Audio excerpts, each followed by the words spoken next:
By the desert pause. Why do ravens always seem to be watching? There are some days when I see ravens everywhere. Then there are days when I go looking for one because I've gotten curious and I can't find a single one. Not one. It's funny how that works. When I'm not thinking about them, I'll look up and there they are. One sitting way off in the distance. Another crossing the sky. Sometimes several of them together. But the minute I start looking around for one, suddenly the desert is completely raven-free. Maybe that's part of what makes them so interesting to me. I've always thought ravens were beautiful. There's something about them that looks different from other birds. Dark and mysterious. Sometimes when I see one sitting against the desert sky, they almost look ancient to me. I know that probably sounds a little far-fetched, but there really is something about the way a raven looks that makes me think of something that's been here for a very long time. Almost like something left over from another time. And maybe that's part of why I notice them. Most of the birds around here are much more comfortable coming close. The little birds come into the yard looking for whatever they can find, not particularly concerned about whether I'm sitting nearby. Around the horses and their feed, there's usually some kind of bird activity happening. The ravens are different. At least the ones I see. They tend to stay off in the distance. I'll spot one on a fence post or somewhere farther out, but they don't usually come right up into the yard to see what they can get. They're there. They're just not necessarily interested in being right next to me. For a long time, that's really all I thought about them. Beautiful birds that came and went through the desert. Then I went through the desert museum. There was a raven there, and the people around it were talking about it in a way that caught my attention. Not like it was just another bird in an exhibit. They were talking about how smart it was. The man who was with the raven seemed to interact with it almost like it was his pet.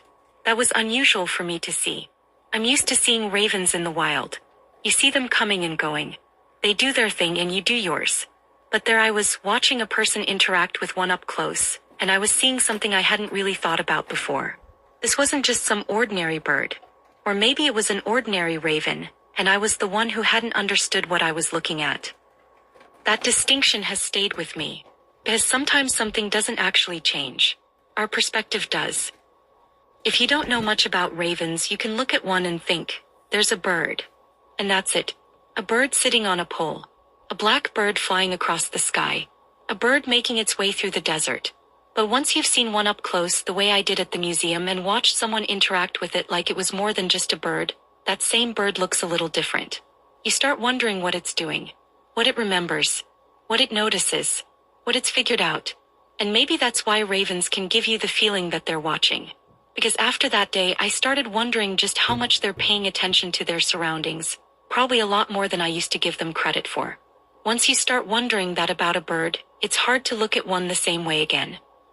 The funny thing is, I don't think of myself as someone who studies ravens. I just like them. I notice them. And now apparently I look for them. There's a difference. Some days I'll be outside and notice one without even trying, that dark shape sitting way out there, and think there's one. Other days I'll actually look. I'll scan the sky. Check the fence posts. Wonder if there are any around. Nothing. It's almost as if they've decided that if I'm going to make a point of looking for them, they're going to make me work for it. Of course, I know that's probably not what's happening. That's just the human part of my brain making a story out of it. The ravens aren't sitting somewhere saying, MJ is looking for us today. Everybody hide. But it does make me think about how much of the natural world we miss simply because we aren't looking. And how much we can miss even when we are. Because looking and seeing aren't always the same thing. I've probably seen hundreds of ravens in my life without knowing much about them. I saw the shape, the color, the way they flew. I noticed they were usually farther away. But I didn't think about what was happening inside that bird. I think that's true about a lot of things. We can become so familiar with something that we stop really seeing it. A bird becomes a bird. A cactus becomes a cactus. A desert road becomes just the road you drive down. An animal becomes part of the scenery. Then something happens. Maybe somebody tells you something you didn't know. Maybe you see something from a different angle. Maybe you spend a few minutes watching instead of simply passing by. And suddenly the ordinary thing isn't quite so ordinary anymore. That's what happened with the raven for me. The raven at the museum didn't suddenly become something different because of what I saw that day. It was already whatever it was. It didn't suddenly become more interesting because somebody explained it to me. It was already interesting. I just had more information to bring to the way I was seeing it. That's the part one keep coming back to. Perspective doesn't always change the thing you're looking at. Sometimes it changes what you're capable of noticing about it. Maybe that's why the ravens seem mysterious to me, not because I think there's something supernatural about them. I don't. It's more that there's so much about them I don't know, and I like that. I don't need every mystery explained. Sometimes it's enough to know there's more going on than what I can see. When I see a raven sitting far off in the desert now, I wonder about it a little differently. Maybe it's looking for food. Maybe it's watching another raven. Maybe it noticed something moving that I haven't seen. Maybe it's simply resting. Or maybe it really is looking around and taking everything in. I don't know, and I think that's okay. There's something humbling about remembering that I'm not the only one doing the observing. We tend to think of ourselves as the ones watching nature. We watch the birds. We watch the animals. We take pictures. We point things out to each other. We stand there and say, look at that. But nature isn't a movie playing for us. Those animals are living their lives. They're noticing things, responding to things, making choices, communicating, and sometimes they're probably watching us right back. That idea makes me smile, especially when I think about the ravens I see from a distance. Maybe I've been thinking they're mysterious because they're keeping their distance. Maybe they're just being ravens. Or maybe they're perfectly content to sit somewhere high up and observe everything happening below them. There's something very raven-like about that. At least in my imagination. And then there's the other thing I've noticed since becoming more interested in them. Sometimes I don't see any at all. I can spend a whole day wondering where they've gone. I'll look around because I'm curious. Nothing. Then another day without looking for them, I'll see several. It reminds me that the desert doesn't really care what I'm hoping to see that day. It isn't going to put on a show for me. The ravens aren't going to appear because I've decided I want to photograph one. The lizards aren't going to come out because I'm ready to watch them. The birds don't follow my schedule.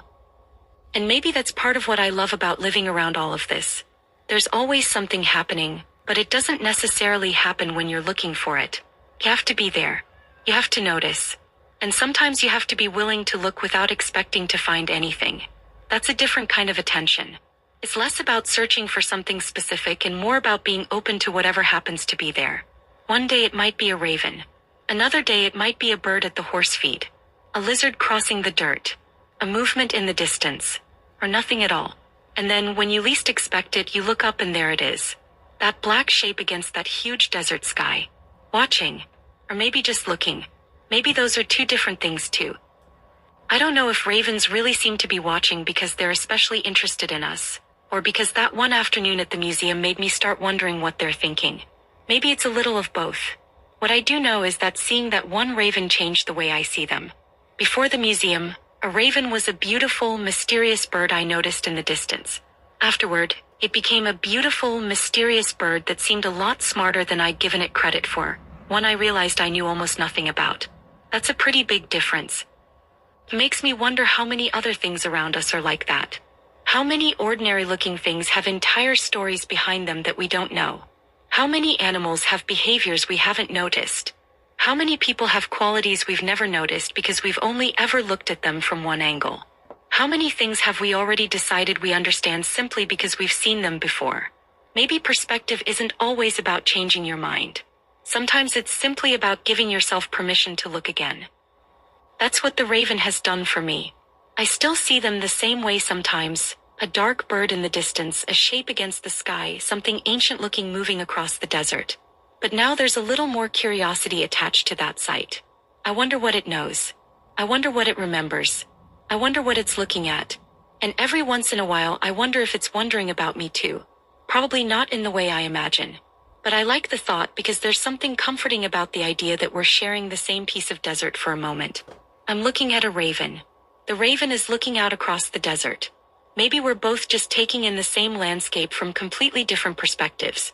And maybe that's all it takes to make something familiar feel new again. The raven didn't change. I did. I just learned to look at it differently. And now, when I see one sitting way off in the distance, I don't just see an ordinary bird anymore.